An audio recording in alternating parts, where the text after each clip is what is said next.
将就把头当年将出去，大约就不给别送上给着老本些上给着啊修。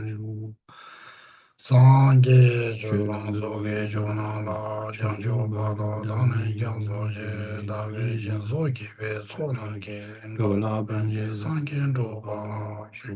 上给就当做给就那了，将就把头当年将出去。大概就是给别从那给着那边去上给着吧。看地图这年数呢，大娃当街帮别去了，当别去呢，等人吧，不当的拉车子。吃当草给尝了了，像就把路当你给自己，大概今朝给个草汉给，多拉半水上给猪把了油，吃当草给尝了了，将就把路当你给，那个今年给个草汉给，多拉半水上给猪把了油，吃当草给尝了了，将就把路当你给自己。那个今年给个草汉给。罗半是上月多，你都在那上呢，当街帮外界，但被这女等着帮我当的拉叉车咯。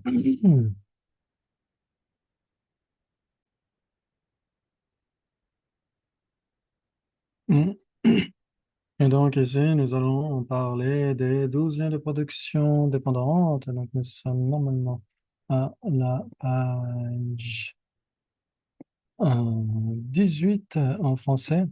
Et donc, ici, nous allons parler des 12 liens de production dépendantes qui exposent comment nous entrons dans le samsara, comment nous errons dans le samsara. Et donc, c'est le chapitre 26 du Madhyamaka Shastra qui évoque les 12 liens de production dépendantes. Et une fois qu'on les comprend, on peut espérer se libérer du samsara en comprenant le chapitre 18. Oui, donc pour comprendre pour se libérer, nous avons besoin de comprendre la vacuité. Et donc ça, c'est dans le chapitre 24 qu'on retrouve ça.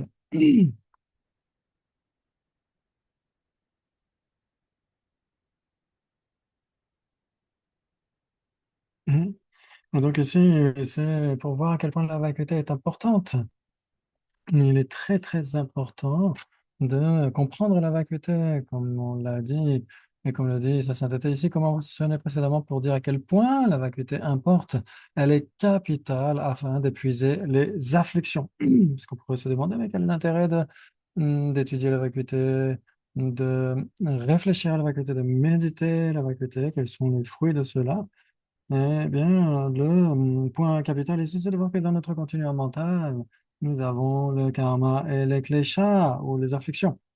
Ouais, et donc, il est très important d'épuiser le karma et les afflictions afin donc d'être libéré. C'est la raison principale pour laquelle nous étudions d'abord ici le chapitre 26. Comme le dit le chapitre 26 à la première strophe. Enveloppé par l'ignorance, on effectue les trois actions qui mènent à la renaissance et ses variées destinations. Donc c'est là où nous voyons à quel point il est très important de comprendre notre situation et d'éliminer donc l'ignorance fondamentale grâce à la sagesse de la vacuité. Donc c'est pourquoi il est capital d'entrer dans ce sujet de la vacuité. Et donc ici sa sainteté commente d'abord la première strophe. Il cite le tout premier verset de la première strophe du chapitre 26. Donc la strophe entière, c'est enveloppé par l'ignorance, on effectue les trois actions qui mènent à la renaissance et ses variées destinations.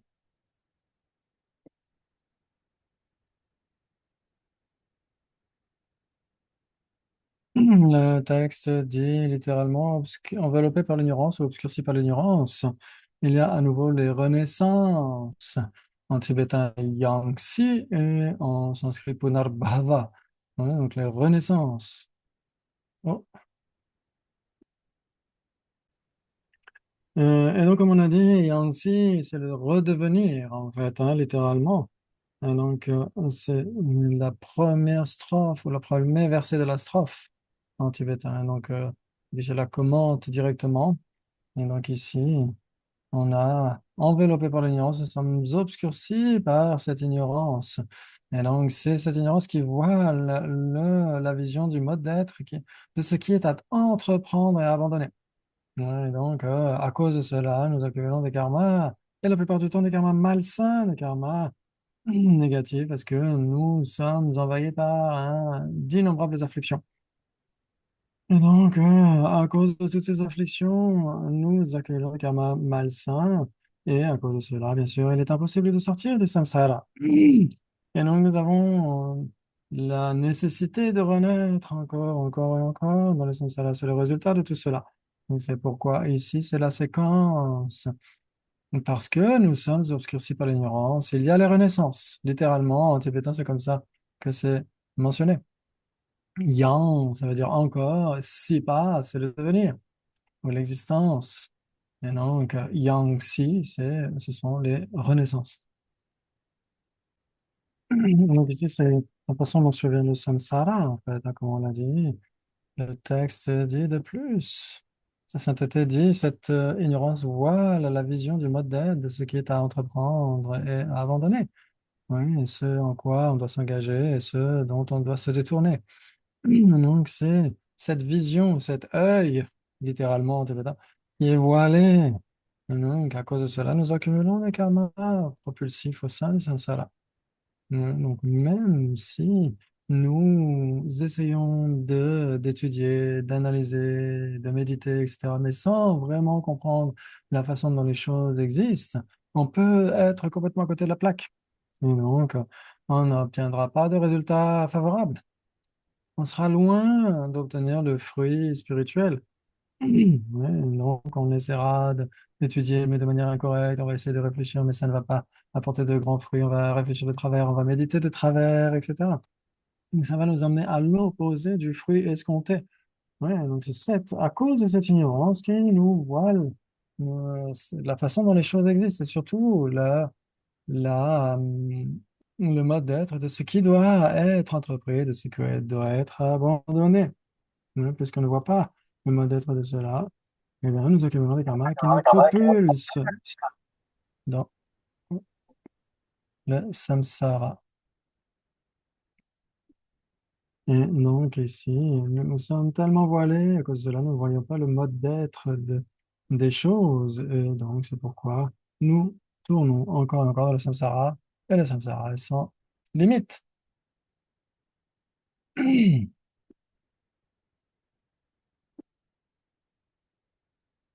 Nous ne pourrons pas nous en sortir si nous ne réalisons pas vraiment le mode d'être de tout cela.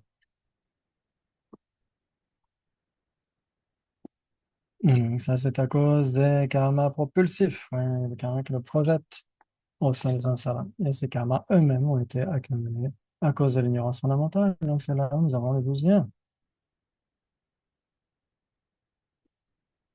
Et donc, ici, c'est pourquoi nous disons bouddhiste. Quand nous sommes bouddhistes ou quelqu'un est bouddhiste, quelqu'un a une vue bouddhiste, etc., eh bien, ça veut dire que nous acceptons la causalité karmique. C'est ça que veut dire être bouddhiste. Et on peut dire d'une manière générale, cette personne accepte la causalité. Oui. Donc, la causalité karmique ou la causalité plus générale. Oui. Et donc, on doit l'accepter. Sinon, on n'accepte pas un créateur de l'univers, des choses, du malheur, du bonheur, etc. Oui. Et donc, si ce n'est pas le cas, quelles sont les causes qui nous font tourner dans le samsara? Quelles sont les causes qui nous font obtenir le nirvana? Eh bien, on va dire que chacun, le samsara et le nirvana, possède ses propres causes respectives. Oui, donc c'est en dépendance des causes particulières que nous tournons dans le samsara et en dépendance de certaines causes qui accomplissent l'obtention du nirvana, nous pouvons obtenir ce nirvana. Oui, donc c'est pourquoi il est important de voir que particulièrement c'est la vacuité lorsqu'elle est étudiée, analysée et méditée qui nous permet d'obtenir le nirvana. Donc, à travers l'ensemble de la tradition bouddhiste et des vues bouddhistes, nous n'acceptons pas une entité créatrice de tout cela. Ça dépend de causes et conditions. Encore, c'est l'ignorance qui est à la racine de tout cela, ouais. Comme on a dit, c'est à cause de cette ignorance que notre esprit est indiscipliné. Et donc, il n'est pas pacifié ou discipliné. Et donc, le samsara relève de l'esprit indiscipliné, comme c'est mentionné ici dans le texte. Et au contraire, le nirvana relève de l'esprit discipliné. Ouais, et donc, les afflictions et les souffrances qui relèvent du désir samsarique sont le fait de l'ignorance qui les engendre à la racine, comme le texte le mentionne. Donc, ça veut dire que de manière naturelle, nous cherchons tous à obtenir le bonheur de manière innée. Et nous cherchons tous à échapper à la souffrance. Et là, ça cause nos états d'esprit indisciplinés tout en recherchant l'abandon ou la séparation de la souffrance. Nous ne faisons que engendrer encore et encore ces causes. Donc forcément, quand les causes sont là, les causes, les conditions sont réunies, les effets adviennent. Donc nous espérons de tout notre cœur obtenir le bonheur. C'est naturel, c'est tout à fait naturel en chacun d'entre nous. Et malgré tout, nous ne connaissons pas les causes et conditions qui génèrent le bonheur. Et donc, sans planter les causes et conditions, comment obtenir le résultat? Ouais, et donc, c'est similaire pour la souffrance. Nous ne désirons pas la souffrance. Aucun de nous ne la désire de manière naturelle. Mais comme nous ne savons pas quelles sont ces causes et conditions, nous nous engageons dans ces causes et conditions continuellement. Et donc, tout en cherchant à échapper à la souffrance, nous nous jetons dans ses bras. Oui, donc ici, c'est vraiment la causalité qui est vraiment fondamentale. La tradition bouddhiste, dans son ensemble, accepte cela, la causalité des effets spécifiques, bien en dépendance de causes spécifiques. Et donc, nous recherchons le bonheur, mais n'en plantons pas les causes, et nous cherchons à échapper à la souffrance sans abandonner ces causes. Donc ici, c'est toujours la causalité qui est très importante, c'est un point essentiel dans la tradition bouddhiste. Donc, en bref, dit le texte, c'est toujours à cause de l'ignorance, finalement. En résumé, ou en bref, les défauts d'un esprit indiscipliné viennent de l'ignorance ou de l'aveuglement. Et les qualités de l'esprit,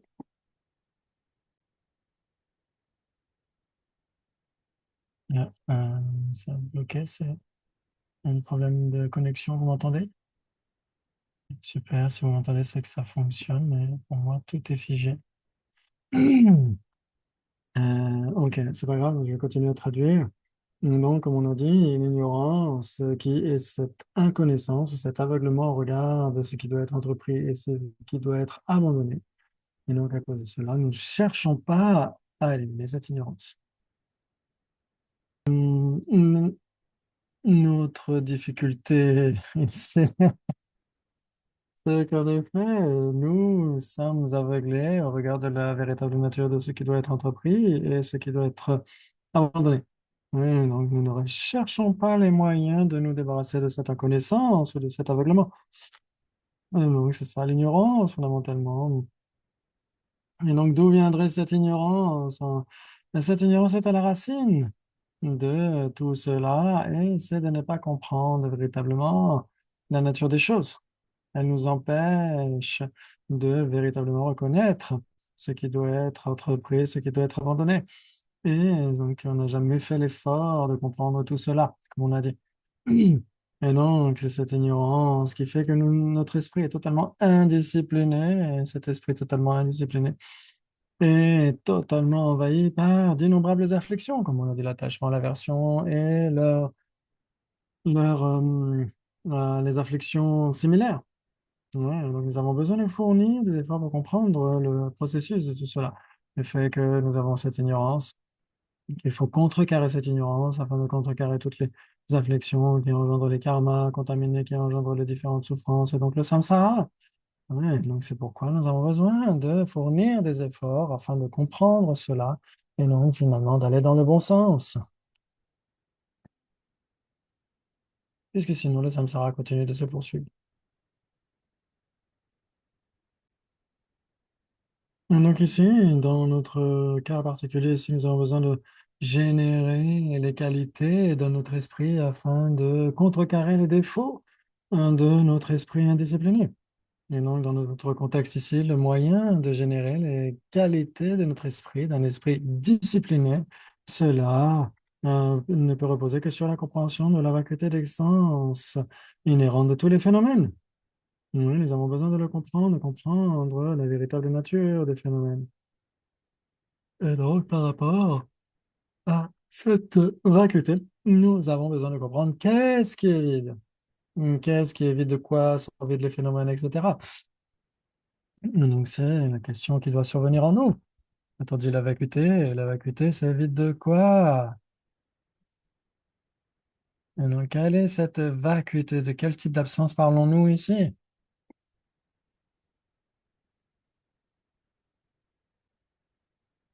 Donc là, nous sommes à la page 33 en tibétain, et donc dans le dernier morceau de la page 18 en français. Et donc ici, par exemple, dit sa sainteté, si nous évoquons l'existence humaine, eh bien, il est nécessaire de connaître les moyens qui rendent une vie humaine heureuse. Oui, c'est de ça qu'il s'agit. Et donc, simplement chercher à savoir comment être heureux au cours d'une existence.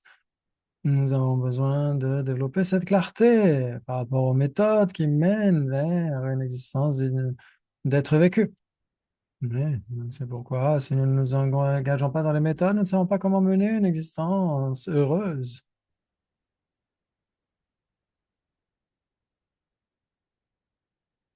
Mm.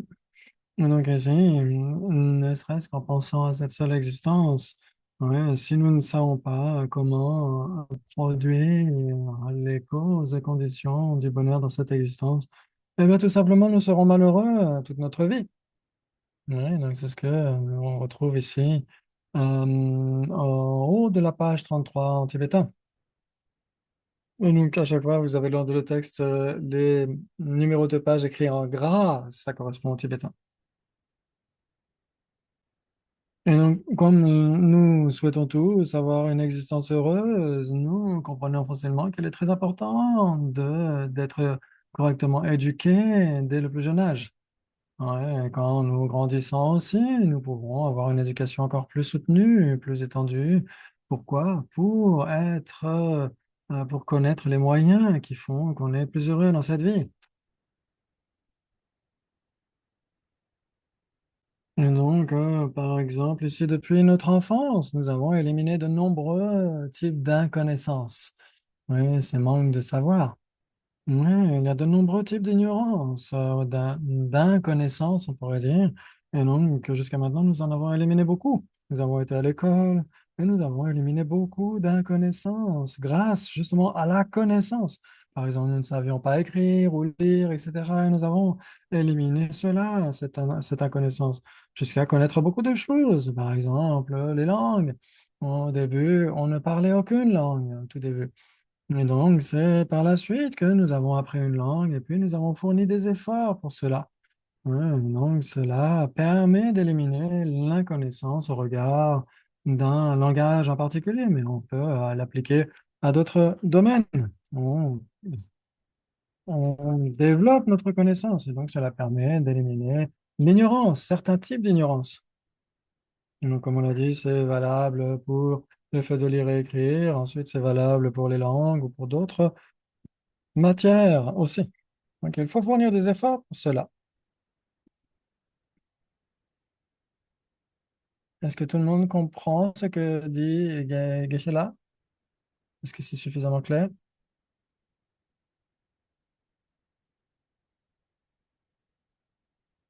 Est-ce que tout le monde comprend clairement? Oui. OK. Très bien.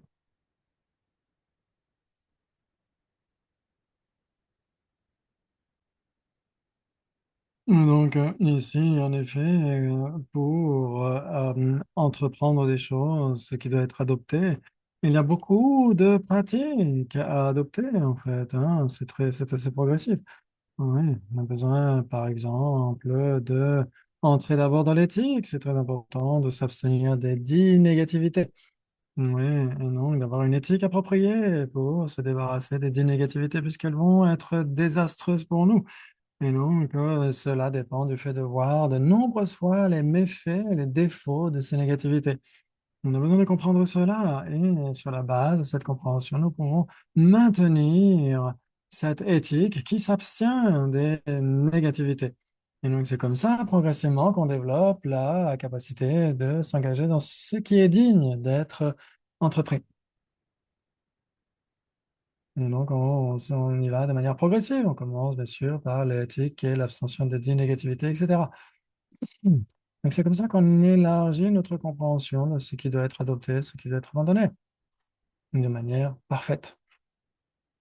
Ce que l'on doit entreprendre, ce que l'on doit abandonner. Il faut savoir qu'est-ce qui est à abandonner, qu'est-ce qui doit être adopté. Il est très important d'être clair par rapport à ça, de comprendre les différents moyens progressifs d'adopter ce qu'il faut adopter et abandonner ce qu'il faut abandonner.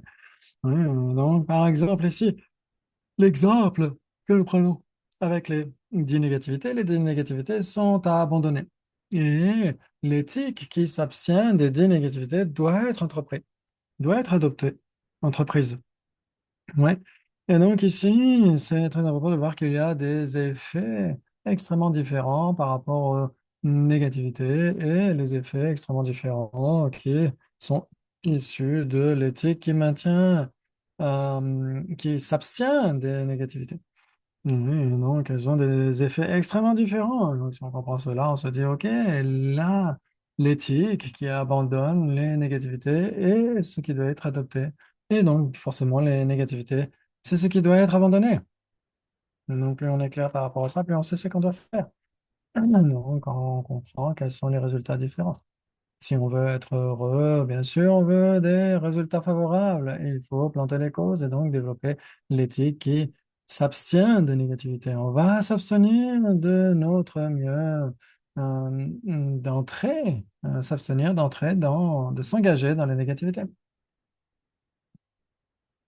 Donc, les résultats malsains des négativités. Quand on pense à cela, on se dit, mais si je ne veux pas ces résultats douloureux, eh bien, je vais tout simplement m'abstenir d'en planter les causes. Je vais m'abstenir de m'engager dans les négativités. Donc ici, quand on parle de cet aveuglement au regard de ce qui doit être adopté, ce qui doit être abandonné, cette ignorance qui voile ces deux aspects, on va dire que fondamentalement, cette ignorance qui nous rend obscurs au regard de cela trouve elle-même sa source dans l'ignorance qui voile la réalité des choses.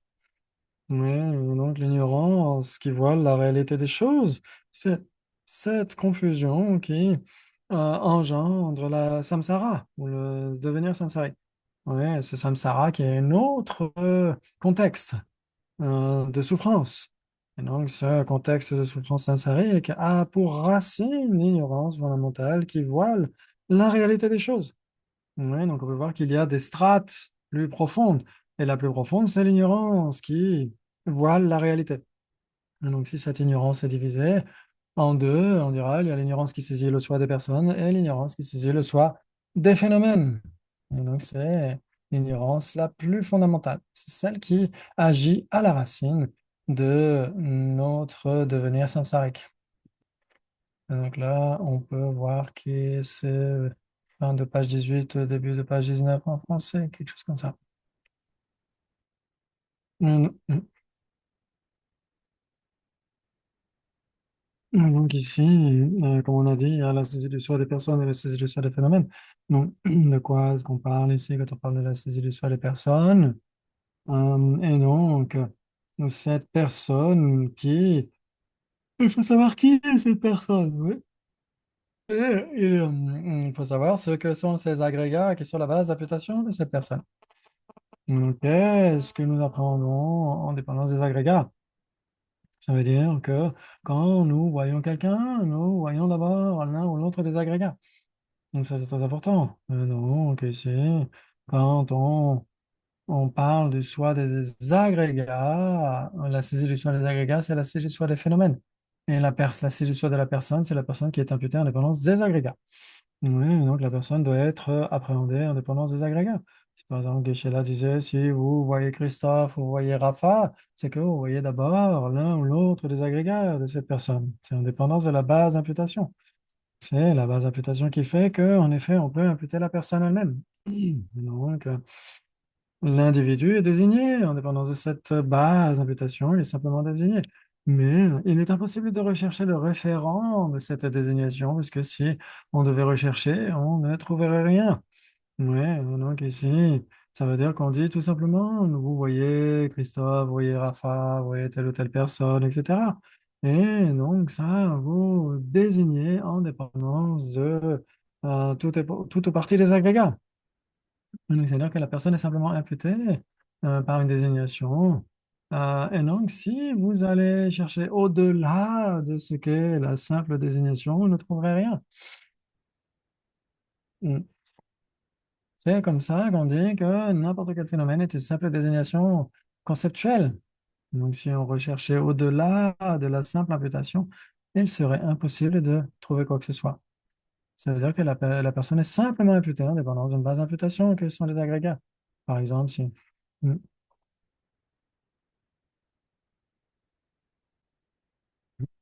Donc, il faut simplement se satisfaire de sa désignation quand on dit Christophe, Rafa, Daniel ou n'importe quelle autre personne. Ça veut dire que nous attribuons une désignation en dépendance des agrégats. Et donc, si nous n'étions pas simplement satisfaits par cela, c'est que nous chercherions le véritable référent de la désignation. Et donc, on chercherait le référent, ça veut dire qu'on chercherait la personne dans la base d'imputation. Ouais, si on n'était pas satisfait de la simple imputation conceptuelle. Ouais, si on cherchait vraiment ce qu'est la personne en deçà ou au-delà de la simple imputation, on ne trouverait rien. Ouais, et donc c'est pourquoi la personne est simplement imputée en dépendance de toute ou partie des agrégats. Il n'est rien qui puisse être trouvé au-delà de cela. Ça veut dire que si vous recherchez le référent de la désignation, vous ne trouvez rien. Et donc, il faut se satisfaire simplement de la simple désignation conceptuelle. Et de la même façon, si on dit mon corps, quand on dit mon corps, le corps est une simple imputation conceptuelle effectuée en dépendance des parties du corps. Oui, donc le corps est simplement imputé en dépendance de l'ensemble des parties. Et donc, si on devait chercher, sans être satisfait de la simple imputation conceptuelle, si on devait chercher où est vraiment ce corps dans ces parties, il serait impossible à trouver. Et donc, c'est le cas à chaque fois. Si on n'est pas simplement satisfait par la seule désignation conceptuelle, il est impossible de trouver quelque chose au-delà de cela. Et donc ici, comme on a dit, si on cherche la personne au-delà de la simple imputation conceptuelle, c'est impossible à trouver. Donc, quand on dit le jeu, le moral, le choix, etc. Ouais. Et donc, il en va de même pour quand on dit mon corps. Mon corps, et donc mon corps n'est rien d'autre qu'une simple imputation effectuée en dépendance de l'ensemble, pardon, des parties du corps. C'est pareil pour l'esprit. L'esprit est simplement imputé en dépendance de ses instants constitutifs. Ouais, il n'y a rien au-delà de la simple imputation qui puisse être trouvé. Donc, on ne peut pas trouver la personne dans sa base d'imputation, qu'il s'agisse du corps ou de l'esprit, etc. Et on ne peut pas non plus trouver la personne en deçà des agrégats. Séparer les agrégats sans relation avec les agrégats, c'est impossible. Et non, puisque la personne n'est ni dans les agrégats, ni à l'extérieur des agrégats, la personne existe en tant que simple imputation effectuée sur la base de ces agrégats. Ouais, donc c'est comme ça qu'on dit que, en effet, ce n'est qu'une simple imputation conceptuelle. Et vous pouvez l'appliquer à tout. Par exemple, quand on dit quelqu'un est joli, une personne est belle ou attirante, etc. Si vous regardez en réalité, il est impossible de trouver quoi que ce soit dans la base d'imputation qui correspondrait à la désignation joli, séduisant, etc., etc. Oui, c'est impossible à trouver en deçà ou au-delà de la simple désignation conceptuelle. Vous pouvez appliquer cela à une maison. Vous allez dire une maison, il y a le toit, il y a les murs, il y a les fenêtres, etc. Mais la maison est impossible à trouver dans le toit, dans les murs, dans les fenêtres, etc. Donc, c'est pourquoi la maison elle-même est simplement imputée en dépendance de tout cela. Oui. Et donc, ici, les parties de la maison elle-même sont désignées en dépendance du tout, etc. ou en dépendance de leur propre partie. Ouais, donc ça veut dire que si vous n'êtes pas satisfait de la simple imputation conceptuelle et que vous recherchez le véritable référent de cette imputation, vous n'allez rien trouver. Et donc, c'est ça que veut dire pratique ya samut padam. C'est ça que veut dire l'existence dépendante. C'est-à-dire que rien n'existe de manière indépendante, de manière autonome, sans relation à quoi que ce soit. Et donc, c'est ce que disait Geshe-la. Il disait qu'on parle d'une simple imputation conceptuelle ou d'une simple apparence, on pourrait dire. Rien qui serait indépendant ou autonome ne peut être trouvé.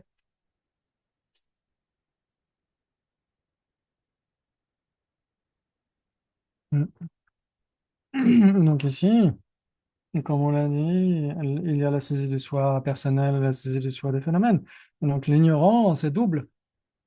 Et l'ignorance qui saisit le soi des personnes et l'ignorance qui saisit le soi des phénomènes. Ouais, donc si on n'est pas simplement satisfait de la simple apparence à la cognition ou de la simple désignation conceptuelle effectuée en dépendance des agrégats, on recherche quelque chose qui serait inhérent, quelque chose qui ne serait pas simplement imputé. Et donc, l'ignorance qui saisit le soi personnel, elle fait comme ça. C'est son mode d'appréhension. C'est-à-dire qu'elle est persuadée que non satisfait de la simple imputation conceptuelle, si on cherchait le véritable référent, on pourrait le trouver.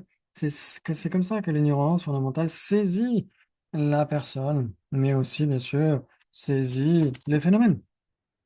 Oui, ça veut dire que si le véritable référent de la simple imputation pouvait être trouvé à l'issue de l'analyse, ça voudrait dire que ce serait indépendant, ça ne dépendrait de rien.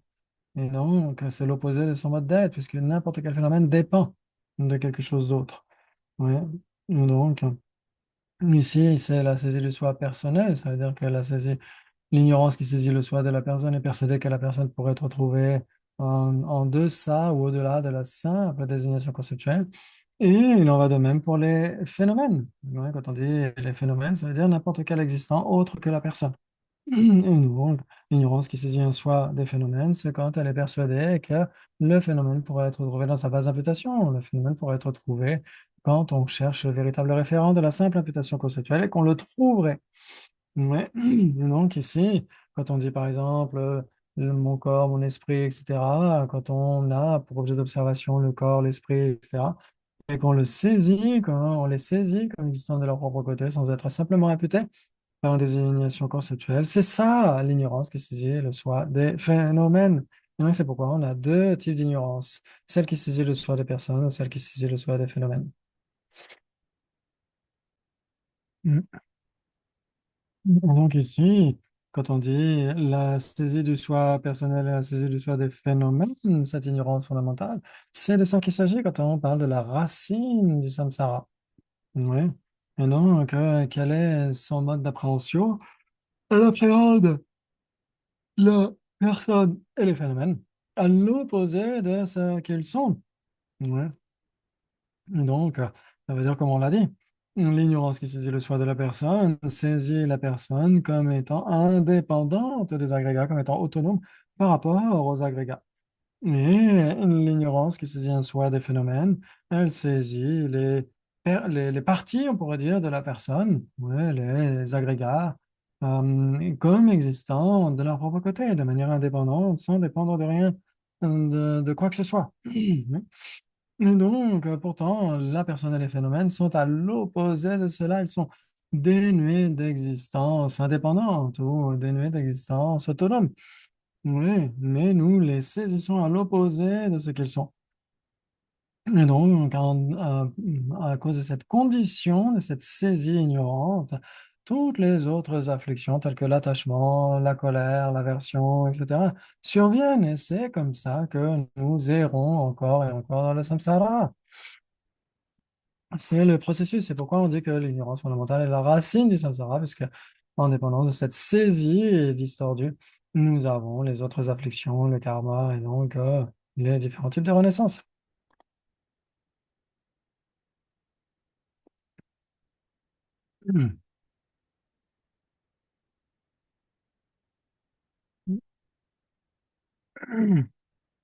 Et donc ici, on peut dire qu'il y a plusieurs synonymes quand on dit par exemple établi de manière ultime. ou établi de son propre côté, ou de manière purement objective, ou établi par ses propres caractéristiques, ou établi réellement par sa propre réalité. Oui, et donc tout cela reviendrait à dire existant sans dépendre, donc existant de manière indépendante. Et donc ça, tout cela, ce sont les objets de négation. Donc ce sont les façons pour notre ignorance d'appréhender les choses. Ouais. C'est le mode d'appréhension, le mode de saisie de notre ignorance. Mais la réalité est à l'opposé de cela. Oui, comme on a dit, l'ignorance saisit la personne comme si elle pouvait être trouvée au sein de ces agrégats. Ouais, comme si elle n'était pas qu'une simple imputation établie en dépendance des agrégats. Quand on dit moi, on est persuadé que le moi pourrait être trouvé dans la base d'imputation dans les agrégats. C'est comme si on était persuadé que le moi se trouvait quelque part là dans les agrégats, sans dépendre d'eux. Oui, oh, en effet, la personne n'est pas l'esprit, la personne n'est pas le corps, et la personne n'est pas autonome ou indépendante au sein des agrégats. Et donc ici, c'est pourquoi quand on dit la saisie d'existence véritable, la saisie d'existence purement objective ou de son propre côté, la saisie d'existence réelle en fonction de sa propre réalité, etc. Toujours le même mode d'appréhension de cette ignorance, c'est-à-dire qu'elle est persuadée que c'est la nature des choses. Or, elle est à l'opposé du véritable mode d'être des choses et des personnes.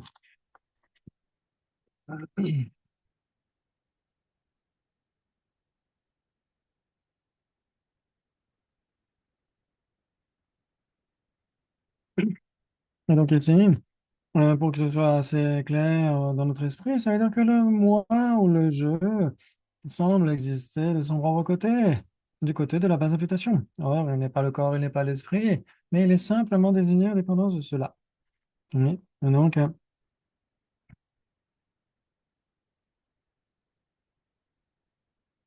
ok. Et donc, ici, comme on l'a dit, c'est comme si le soi semblait exister de son propre côté, du côté des agrégats. Oui. Or, ce n'est pas le cas. La personne est une simple apparence. La personne est une simple imputation conceptuelle. La personne est une simple désignation. Oui, c'est simplement un nom qui est attribué. Et donc, si vous allez chercher le véritable référent, ça veut dire comme s'il existait là quelque part de son propre côté, c'est impossible à trouver. C'est ça qu'il faut comprendre ici. Et donc, de la même façon, quand on dit mon corps, maintenant, si on cherche vraiment ce qu'est le corps, en deçà de la simple imputation conceptuelle, il est impossible à trouver. Il est simplement désigné en dépendance de nombreuses parties. Et donc, à part cette simple imputation conceptuelle, il est impossible à trouver dans ces parties. Ouais, donc, si vous allez chercher le véritable référent de la simple imputation, vous ne trouverez rien. C'est de ça qu'il s'agit. Mais notre ignorance est persuadée que oui, on pourrait trouver quelque chose. C'est pareil pour les choses, nos articles d'usage, nos affaires personnelles, etc. N'importe quelle chose que vous pourriez acheter ou que vous possédez, etc. Euh, Ces objets, lorsqu'on les cherche dans nos possessions, ouais, quand on les cherche dans leur base d'imputation, c'est impossible à trouver, même si cela nous semble tellement solide et tellement substantiel, mais en réalité, si vous les cherchez dans leurs parties constituantes, c'est impossible à trouver. Et donc, c'est pourquoi c'est simplement imputé l'indépendance de ces parties. Ouais, là encore, ces choses que nous possédons, c'est nos affaires personnelles, etc., c'est simplement imputé l'indépendance de leurs parties constitutives.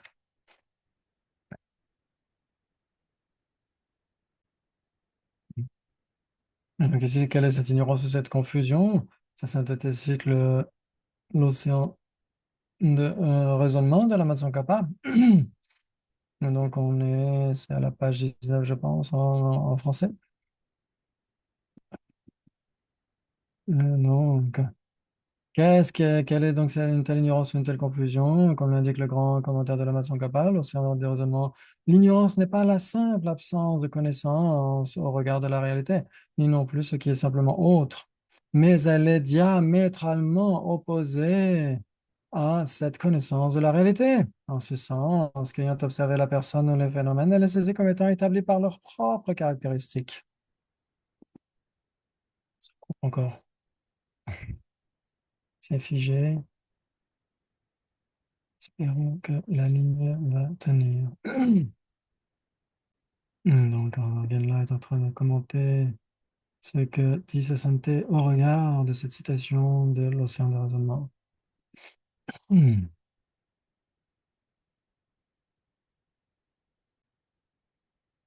C'est bon.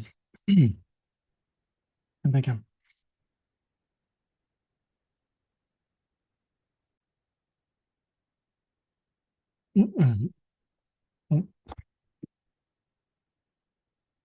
Quand déjà là, donc continuer dans le texte, après la situation de l'océan de raisonnement, donc ça dit, ce qui veut dire que l'ignorance n'est pas posée comme étant la simple absence de connaissance, qui est elle-même l'opposé de l'ignorance, ou comme étant ce qui n'est simplement pas cela, la connaissance.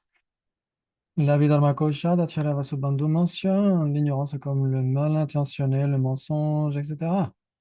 Le mensonge n'est pas posé comme étant simplement l'absence de la vérité, mais posé comme étant antinomique avec la vérité. Et il en va de même pour cette ignorance qui n'est pas la simple inconnaissance, mais doit être posée comme étant diamétralement opposée à la connaissance ou la sagesse. Et donc, ensuite, outre le fait que la nature de tous les phénomènes soit données d'ignorance, à cause d'une appréhension cognitive incorrecte, ils sont saisis comme étant doués d'inhérence.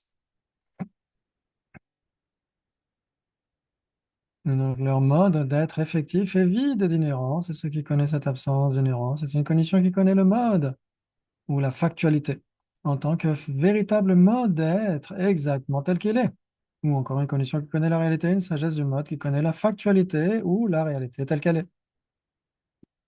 Donc, c'est ce que dit Sassante ici. Ça veut dire que l'ignorance n'est pas simplement l'inconnaissance, c'est une méconnaissance. C'est la saisie de quelque chose qui est à l'opposé de la réalité. C'est pas simplement ne pas connaître, c'est connaître de travers. C'est appréhender l'existence inhérente là où il n'y a jamais eu l'existence inhérente. Donc, le mode ici. Donc, c'est Chitawa. Chitawa tel que c'est, tel quel. Non, ça veut dire que ici, cette sagesse elle connaît la réalité telle qu'elle est. Et l'ignorance, c'est un type de cognition qui va à l'opposé de cette sagesse, pas simplement une absence de sagesse, mais qui va à l'opposé de la sagesse. Et donc, ce que dit Saint ensuite, quant à sa signification donc de l'ignorance, nous désignons le non-soi, qui est l'absence d'un soi inhérent ou indépendant.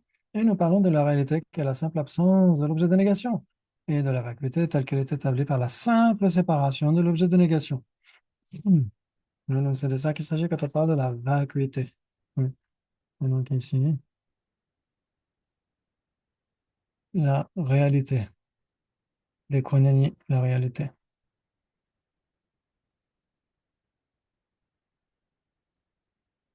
Donc, ça s'intitule parle de la réalité qui est la simple absence de l'objet de négation. Et donc, ce sont la façon dont l'ignorance saisit les choses, c'est à l'opposé de la sagesse qui réalise le mode d'être. Ouais, donc, ça veut dire que l'ignorance saisit l'existence inhérente là où il n'y a jamais eu d'existence inhérente. Mm.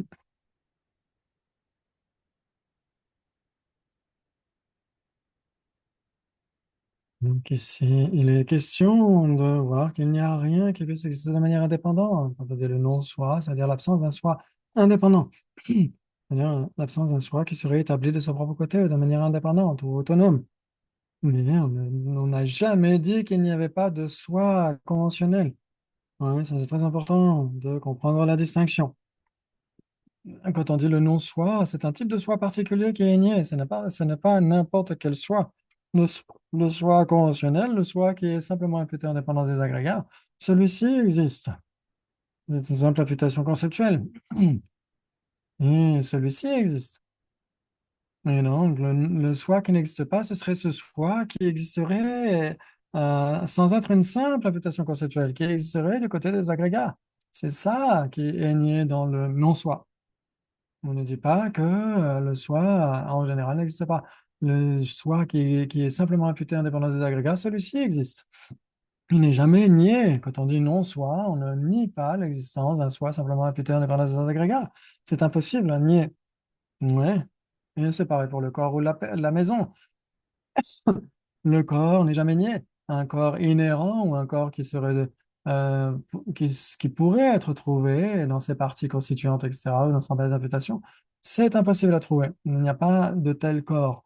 Une maison, c'est pareil, une maison qui est simplement imputée indépendante de ses parties, elle existe, mais une maison qui existerait en lieu et place de ses parties ou qui existerait dans ses parties, c'est ça qui est nié. C'est une maison inhérente. Ça veut dire que la maison simplement imputée, le corps simplement imputé, la personne simplement imputée, tout cela est conventionnellement existant. Et ce qui n'existe pas, ce qui est réfuté dans le non-soi, ce serait une existence qui ne serait pas qu'une simple imputation conceptuelle. C'est une existence indépendante, une existence qui existerait dans ses parties. Oui. Donc la simple imputation conceptuelle, celle-ci existe, mais si vous allez chercher le référent de cette simple imputation conceptuelle, vous ne trouverez rien.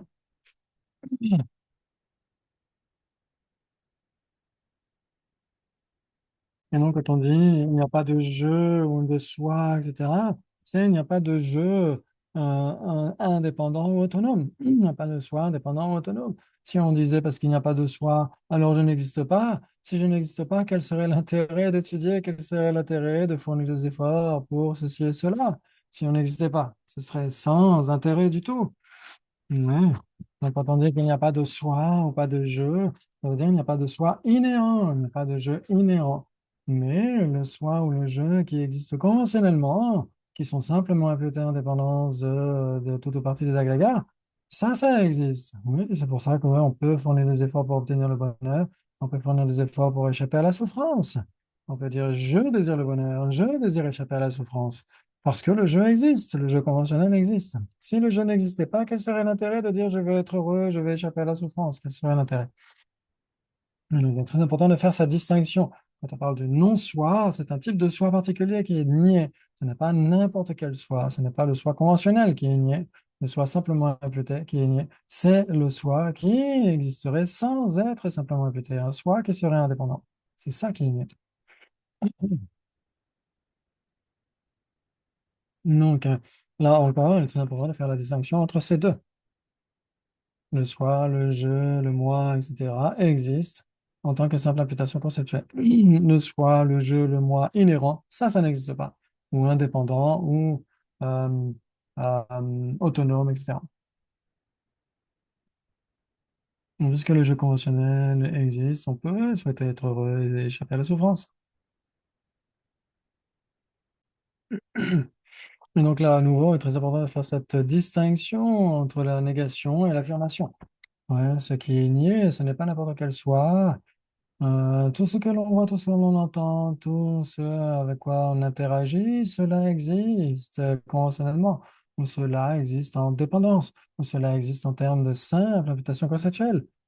Mais ces phénomènes ne nous apparaissent pas de cette manière, ils nous apparaissent comme s'ils existaient de manière inhérente, comme s'ils existaient sans être une simple imputation conceptuelle. Oui, donc c'est très important de faire la distinction. Les phénomènes n'existent pas de la façon dont ils nous apparaissent. Donc les phénomènes existent, mais n'existent pas de la façon dont ils nous apparaissent. Ça, c'est très important à distinguer. Quand on dit il n'y a pas de phénomène inhérent, il n'y a pas de phénomène indépendant ou autonome ou absolu, etc., on n'est pas en train de dire il n'y a pas de phénomène du tout. On ne réfute jamais l'existence conventionnelle des phénomènes, jamais. Ce qui est réfuté, c'est une indépendance totale ou un absolu, quelque chose qui serait sans relation aucune ou sans dépendre de quoi que ce soit d'autre. S'enseigner, quand on dit le non-soi, c'est un soi inhérent, indépendant, absolu, intrinsèque, c'est ça qui est nié. Et quand on dit les choses existent en tant que simple imputation conceptuelle, elles existent conventionnellement. Donc, on ne réfute jamais l'existence conventionnelle. C'est très important à distinguer. Quand on dit le non-soi, on ne nie pas n'importe quel soi, on ne nie pas la personne, on ne nie pas le jeu, on ne nie pas ceci et cela. On ne nie pas l'existence conventionnelle. Quand on dit le non-soi, on réfute un soi inhérent, absolu, intrinsèque.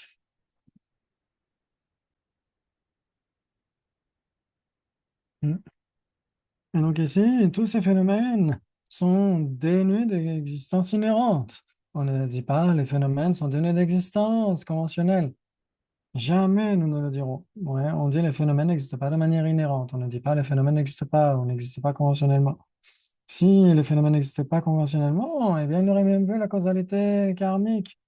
Ouais, il n'y aurait plus les trois joyaux, il n'y aurait plus la nécessité de cultiver la conviction vis-à-vis des trois joyaux, il n'y aurait plus besoin de protéger notre esprit des négativités, etc. Ouais, et donc, tout deviendrait anéanti, tout deviendrait inexistant. Ouais, et donc, on peut dire qu'au contraire, ces phénomènes conventionnels existent puisqu'ils sont établis par une condition valide conventionnelle. Ouais. Donc ça, c'est très important. Par contre, l'existence véritable, l'existence absolue ou inhérente, celle-ci n'est pas du tout établie par une condition valide. C'est impossible. Donc c'est là où on doit faire cette distinction entre existence conventionnelle et existence inhérente. L'existence conventionnelle n'est jamais réfutée.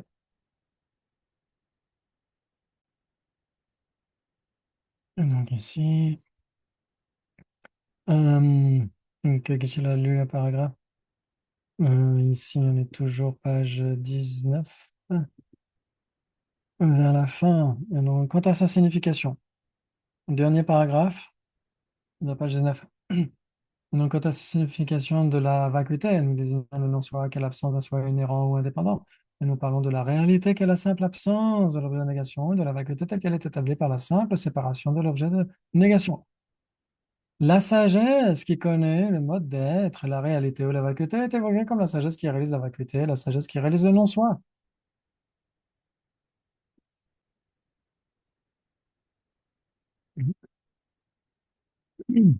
Et donc ici, donc le modèle de non-soi, nous parlons de l'ignorance comme étant la cognition antinomique avec cette sagesse qui est la vue ou la saisie du soi ou l'existence véritable, et qui est la vue ou la saisie du soi de l'existence véritable. Concernant cette ignorance en fonction du système supérieur que le prasangika n'est pas posée comme étant seulement la saisie du soi personnel, mais aussi la saisie du soi des phénomènes. Ouais. Et donc ici, ça c'est très important pour les prasangika, parce que pour les autres écoles philosophiques, les autres systèmes philosophiques, ce n'est pas le cas. L'ignorance fondamentale, pour les autres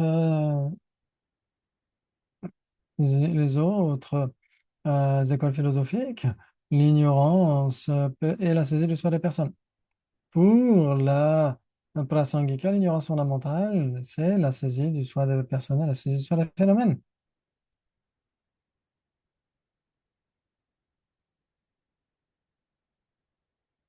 C'est à nouveau figé.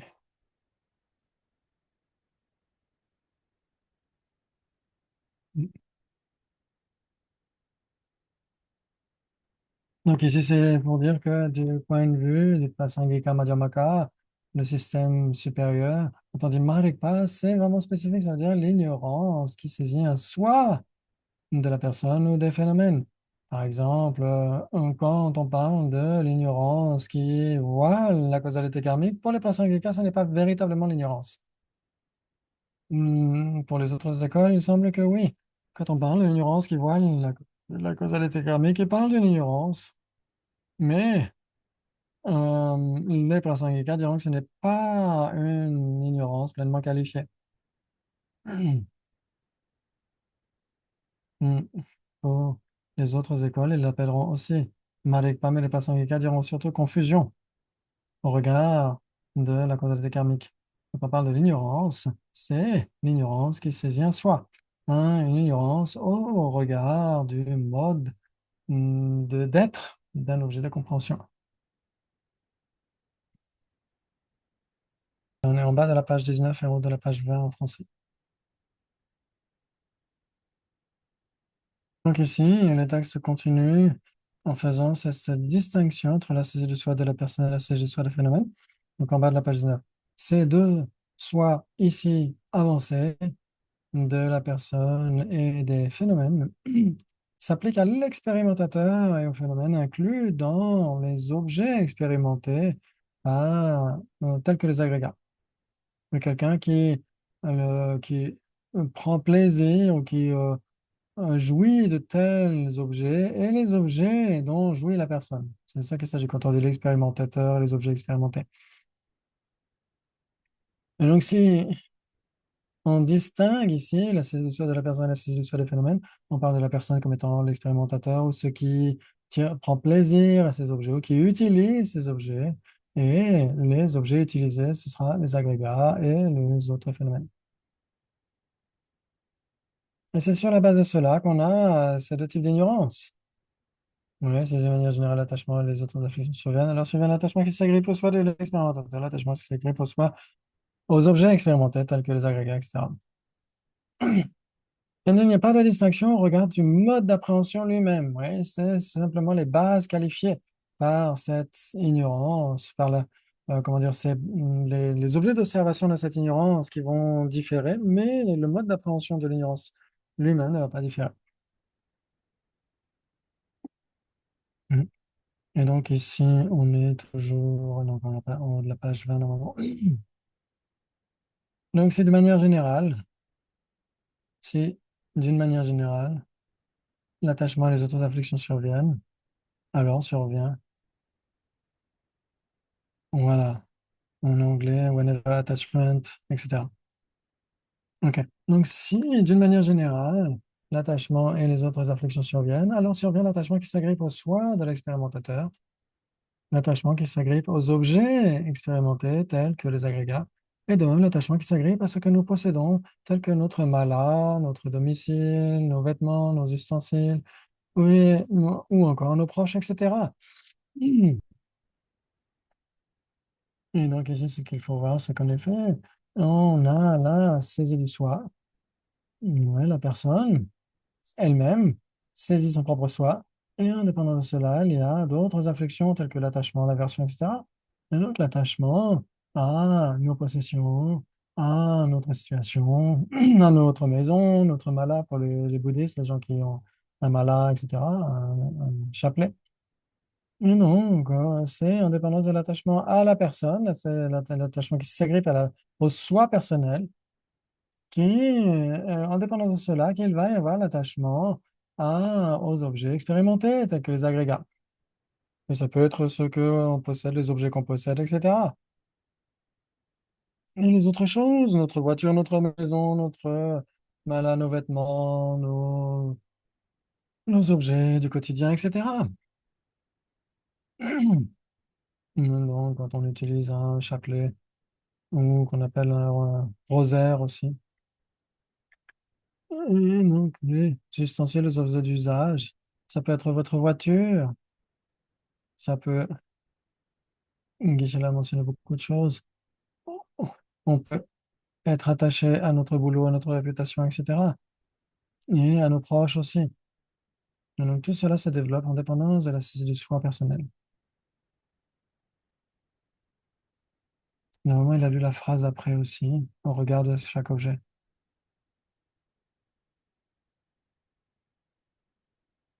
Mm. Et donc la phrase, au regard de chaque objet d'attachement est produite la conception essentialiste qui adhère à leur existence véritable. Et donc tous ces objets, si vous êtes attaché à tel ou tel objet, c'est que vous avez nécessairement la saisie essentialiste. Et donc, on ne parle pas que de l'attachement, hein. Ouais, il peut y avoir de l'aversion aussi. Ouais, comme on a dit, à chaque fois, c'est attachement et autres afflictions. Il peut y avoir aussi l'aversion. Et donc, puisque l'attachement et l'aversion observent la personne, l'attachement et l'aversion, etc., observant les objets de jouissance de cette personne qui les expérimente sont produits, il est dit que l'ignorance est double. L'ignorance qui saisit le soi personnel et l'ignorance qui saisit le soi des phénomènes. Donc, le point ici, comme dit sa sainteté, c'est que comme nous avons cette double saisie du soi, et donc pourquoi il y a cette distinction, c'est parce que on pourrait dire que, en effet, c'est mentionné par la personne qui expérimente les objets eux-mêmes. Alors, quand tibétain, on est page 35. Et donc ensuite, le texte continue. Il est nécessaire, donc on est en haut de la page 20 toujours, donc au début de la page 35 en tibétain. Il est nécessaire de connaître la manière de faire des distinctions quant à cette ignorance qui saisit un soi personnel, en ce sens qu'il y a ces deux, la vue du destructible, en tant que saisie du moi qui adhère à un soi fantasque, en observant le moi et le mien, qui sont les objets du sentiment de moi et de mien, dans son propre continuum. Et il y a la saisie qui adhère à un soi observant une personne d'un autre continuum. Il y a une faute en français après. Deux, c'est deux. OK.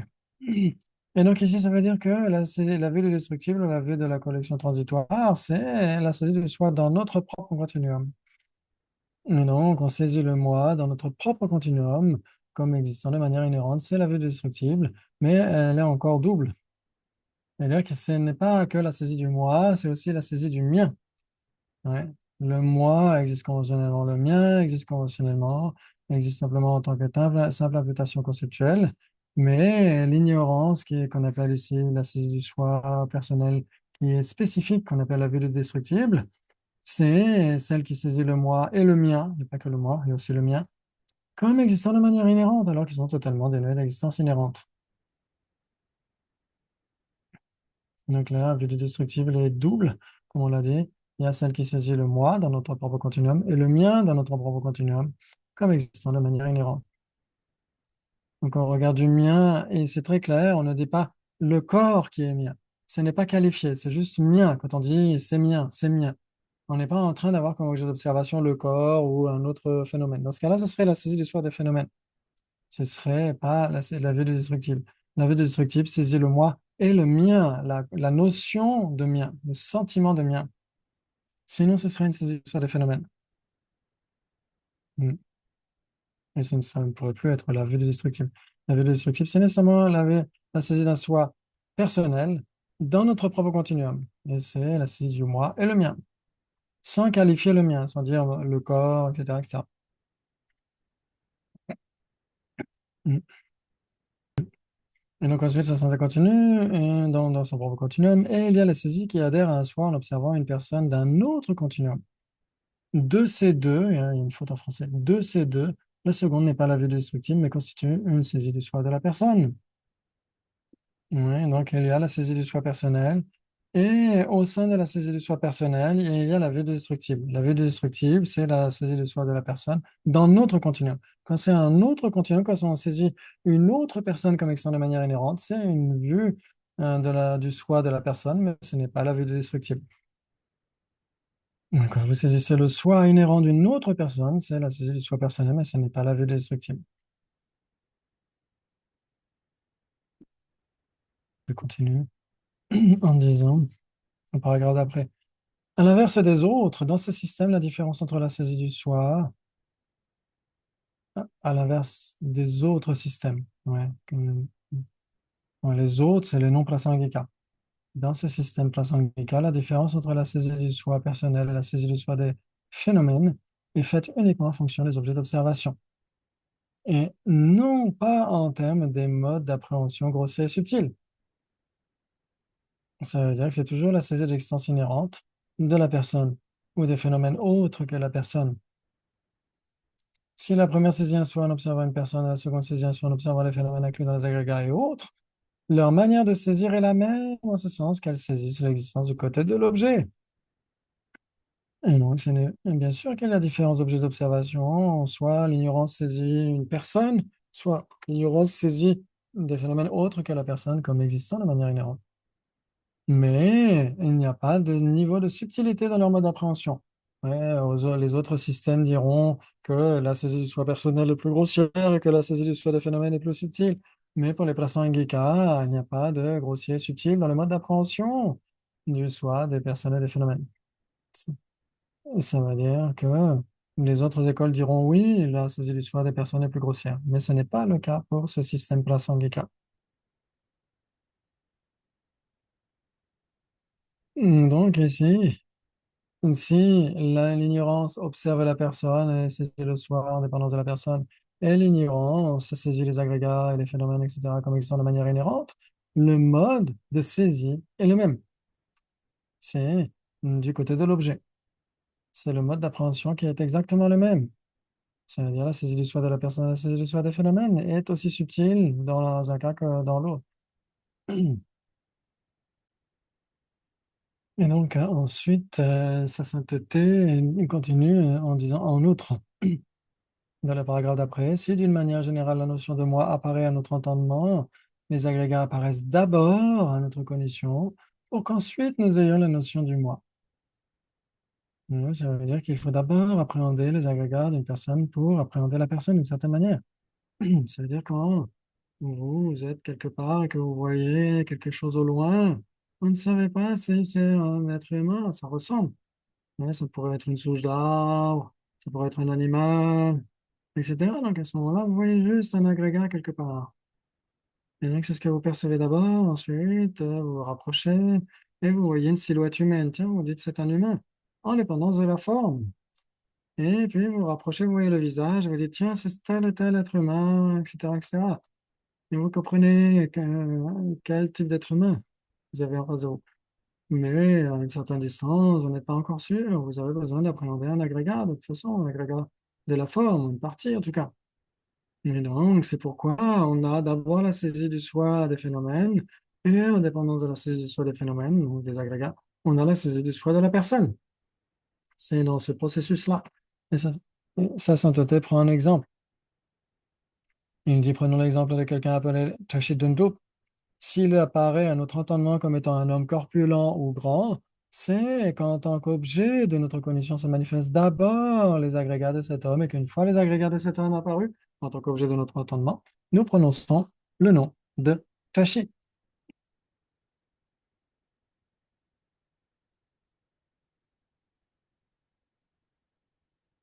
Et une fois que, en effet, les agrégats de cet homme apparaissent, on peut dire, tiens, c'est Tashi.